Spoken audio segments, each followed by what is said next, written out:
கொடைக்கானல்ல தெரியாதனமா அந்த ஹோட்டலுக்கு போயிட்டேன்டா ஐயாப்பா. வேணாம்டா வேணாம்டா வேணாம்டா.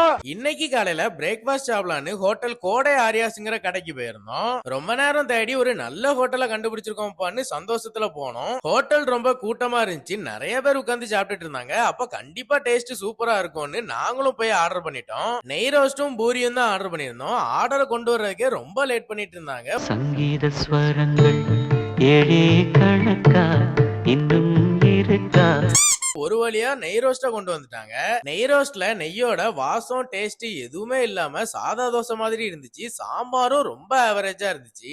அடுத்தது பூரியை கொண்டு வரக்குள்ள எங்களுக்கு இருந்த பசியே போயிடுச்சு. பூரியும் ரொம்ப ஆவரேஜா தான் இருந்துச்சு. தேங்காய் சட்னி கொஞ்சம் ஓகேவா இருந்ததுனால ஏதோ அட்ஜஸ்ட் பண்ணி சாப்பிட்டுட்டோம். வெறும் தோசையும் பூரியும் சாப்பிட்டதுக்கே பில்லு 780 rupees போட்டாங்க. ரொம்ப காஸ்ட்லியா இருந்துச்சு. பர்சனலா எங்க யாருக்குமே இந்த ஹோட்டல்ல உள்ள ஃபுட் பிடிக்கல. என்ன கேட்டீங்கன்னா கண்டிப்பா இங்க போகாதீங்கன்னு தான் சொல்லுவேன். பிரேக்பாஸ்டுக்கு கொடைக்கானல்ல பெஸ்ட் ஹோட்டல் எதுன்னு மறக்காம கமெண்ட் பண்ணுங்க. ஏன்னா நாளைக்கும் நான் இங்க தான் இருக்க போறேன்.